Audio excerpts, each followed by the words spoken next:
Hi, I'm Katie Hacker, and I'm here with Nealay Patel, and I'm excited because we're talking about a breath of fresh air. A breath of fresh air, something fresh and new. I love it. You always bring great ideas. Thanks for being here. Thank you so much. I'm excited to show you this technique that I developed with just beading wire and some knitted wire. It is genius. I'm pretty excited. Why don't we get started? Okay. I have some knitted wire in front of me. And to do this first step you want to do is take the knitted wire and cut it into 5-inch strands. You want to do 3 of these. So I'll just take this. Okay, and while you're cutting that, I just want to mention that I've worked with this before, and I think what is so neat and interesting and different about it is that it's actually a tube, a knitted tube. It is, right? And then it has, some of the versions of it have a chain running through the middle too. Absolutely, a little ball chain. Yeah, it's very structural. It's extremely structural, but still being silky smooth. And so it has some nice body to it that you can use it as a pretty substantial cord to hang jewelry off of it, or a pendant, excuse me, and still robust enough to weave through it. Yeah, and it comes in different colors, so you can work with your palette. Absolutely. All right, so it looks like you have 3 pinned together. Yeah, I've stacked 3 together, and I've used a straight pin just to hold them in place, sort of a placeholder so that they don't shift around. I'm actually going to use a beading awl, and I'm going to go through all 3 knits at once. This is a little tricky, so if you just be a little patient, and you can certainly work your way up through just like that. Very easy. This pulls the knits up so that it makes it easy to string things through it. You're creating a little channel there. Absolutely. Once you've done that, you can actually take beading wire, and this is 0.019 diameter is what I'm using, and a very beautiful, I think somewhat contrasting color, but it's still in a neutral palette. But I've strung that through, and I kind of just flattened out the knits again. So this holds everything in place. Once you've done that, you can either remove the straight pins if you want to. I kind of keep them in place just to have them there nice and stacked. You can take a 2mm crimp, and I do advise, because we're not putting too many strands of beading wire into a crimp, to have a nice thick-walled crimp. Okay. Quality control, I'm telling you. Okay. Very important for me. It makes a difference. It absolutely does. And you're combining, I noticed you're combining a copper color with your other color of wire. I love so you can kind combining of mix it colors. Up. Absolutely. Yeah. I try and break every rule that I can. Yeah, we'll take a look at our color palette over there before you get farther. We can show folks that, you can do anything you want, but this is a great fall. I think this is a perfect fall palette. You could go to spring and summer, especially using the knitted wire and silver. It gives you a lot of opportunity to get punches of color in there. So having the right beading wire makes a difference as well. Nice. So I've strung my crimp on, and then what I'm going to do is actually string on another contrasting color right through just the crimp. Okay. Now you're going to see the magic of how to add texture here in just a second, but I'm going to go ahead and string that through just like that. You can take a pair of crimpers, and I love these because they're easy to work with, and you just simply press your crimp into a V-notch shape that's at the very bottom of the crimpers, and it gives you 2 different channels that separates the wires. Then what you do is you just flip it on its side, and you can use, this one's got 3 different holes in it, and for what's considered a 2mm, which is a medium-sized crimp, you can use the middle notch to press the crescent shape together. Okay. So let's see if I have it in the right notch here. There we go. Give it a good press. You know that it's secure if you pull on the wire, and it's not going to come out. And then what you can do is actually just trim the top part of this. So I'm just going to use a pair of sharp cutters here. And these are just for, I recommend getting a pair of cutters for just, beading wire, and a pair of cutters for your hard wire. You never want to mix the two. That's great advice. Yeah, it's like fabric scissors. It just gets dull if you cut the wrong thing. So here I've got some immediate texture right there. Nice. Since we're branching out. Waka waka. Aha. Okay, so what I want to do now is actually go ahead and string on some beads. So to do this, you just simply can string it on. You can put as many or as few as you want. I'm just using some beautiful glass beads here. So this piece right here is, I don't want to stop you what you're doing, but this is what we're working toward here. Absolutely. Is your short pieces are at the top, yes. And then you have your crimp and wire and you could even put a through. bead on the top, which is what I did here, or you could leave it plain and focus more of the weight, the visual weight towards the bottom of the necklace. It really does look like branches. Sure, yeah. And then you could take your crimpers and pretty much do the same thing. If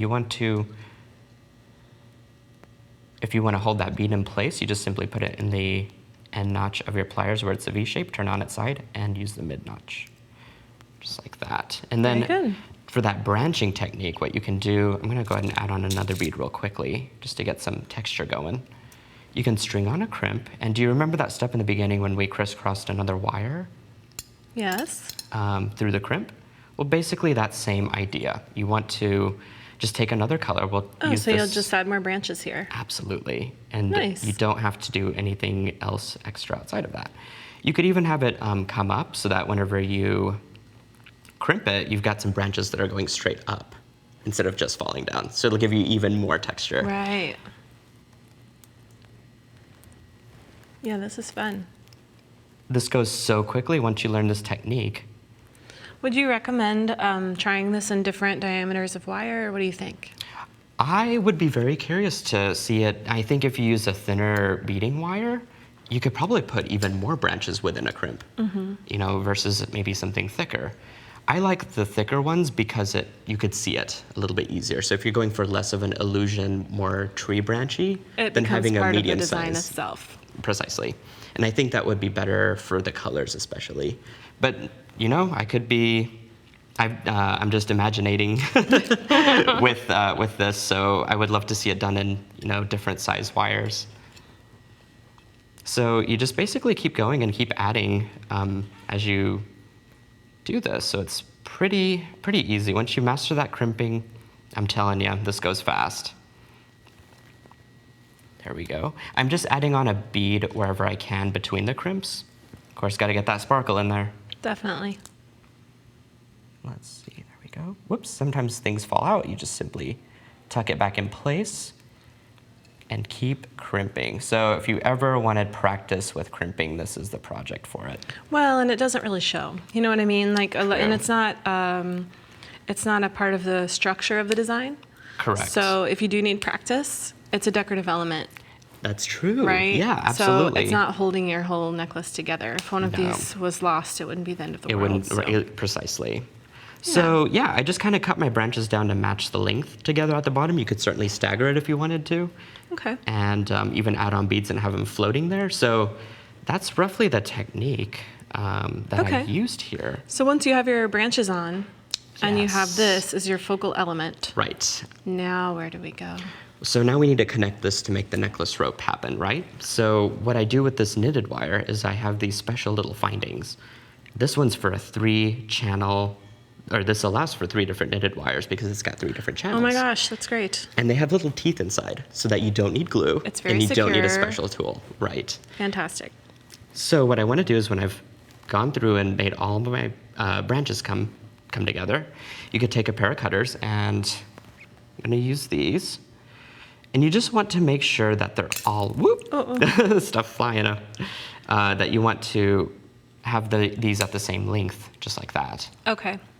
Once they're at the same length, you could certainly just stick it into the finding, just like that. That is a beautiful finish. It's pretty professional, I'm Very. telling you. Yeah. And then you could use a pair of nylon jaw pliers. I recommend these for these particular findings just so you don't scratch them. Right. So if your nylon jaws are scratched up, that's actually okay and better because Because the it's finding won't. toothier. Yeah, exactly. I feel like you've done this before. Sorry, I'm finishing your sentence.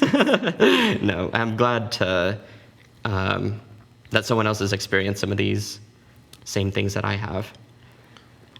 So yeah, you could kind of just go in and give it a good crimp, and voila. Ta-da, that is amazing. And so then how will you attach this focal element to the rest of your necklace? Yeah, and I wanted to show the main piece because here we've actually taken some simple wire wrapping and did the beads in between. And so we can pick out a bead from our little collection here and just start to design it. And I would use a beading board to kind of give yourself an idea of scale to make sure that the measurement is, going to be accurate to what you want it to hang towards. That's very helpful. And then simply just connecting a simpler piece of knitted wire with the double strand here instead of a triple strand to complete the look. That is so pretty. I really love it. And so right here is your wire wrapped loop and you made a bead link here to Correct. attach your two pieces. Yes. If you wanted to, you could attach these two clasp ends with a jump ring or some other type Absolutely. of decorative element. I'd love to turn this around so that we can see the way that you finished the back. I love details. I like finishing a piece from the beginning Well, you have all an the way eye to the for end. it.